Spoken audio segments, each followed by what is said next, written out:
What's going on, guys? It's Roberto again with Innovative Sports Training. Time for another educational health detective talk series today. I want to go more in depth on cholesterol. As we know, cholesterol is a fatty substance of the body that actually the body needs. About 70% of cholesterol is made within your system already endogenously. The other 30% you must ingest via food sources. Now, why must you ingest cholesterol? Because if you don't have enough of it. And cholesterol is important for lubrication of joints, for providing stability to our nervous system, for the myelin sheath for nerve transmission, for making hormones of the body, which is probably one of the most important aspects of it. Without cholesterol, you don't make testosterone, you don't make estrogen, you don't have cortisol, you don't have progesterone, aldosterone, you don't have those things going on, you don't have growth hormones. Cholesterol is the raw material for a lot of those components. I want to talk about more things about cholesterol testing that the doctor might give you. Now, there is a specific test called the LPP particle test. You probably never heard of it. A lot of people have not. Ask your doctor about it. If your doctor's never heard of it or they don't want to do it, come to me and I'll be glad to do it for you. The LPP is the lipoprotein particle test. What that does, it actually measures the amount of lipoprotein particles you have within the makeup of your cholesterol. They will microscopically look at the composition of cholesterol structure, the molecular structure. Now, using the board here, I'm going to go into more detail about that. Cholesterol is made up of fat, B vitamins, and acetylcholine A, which are the raw materials that makes cholesterol. Okay, we talked about that before in some of my previous webinars I've done in the past.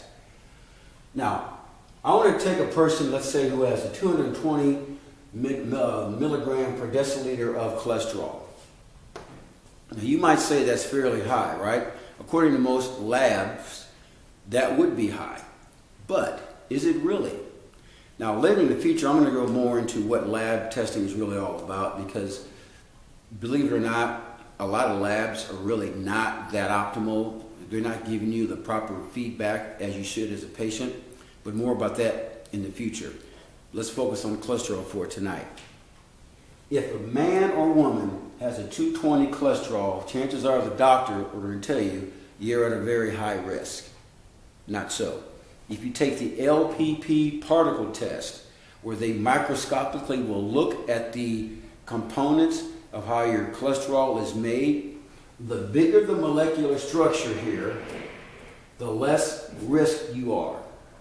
The smaller the molecular structure, the higher risk you are. Now, why is that? Because those big, white, puffy structures here are less susceptible to inflammation. They're less susceptible about getting in the blood vessels, getting trapped within the blood vessels of the body, which will cause oxidation and inflammation. Oxidation and inflammation are killers of the body. They will increase your risk of aging and death, so they can be terminal.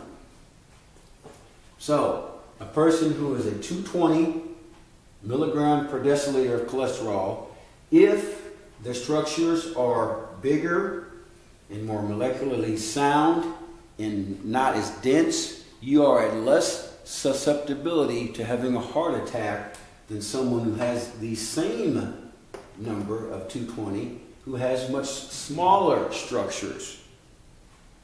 Now, guys, I know this is somewhat new to you and might even be controversial.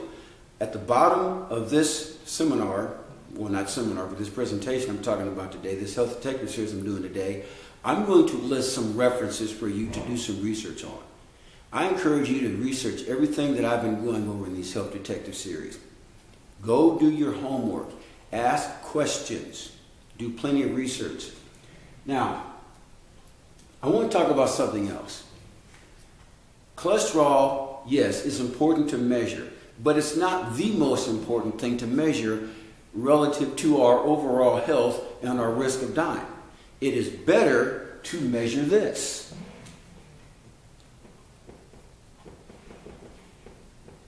Cortisol.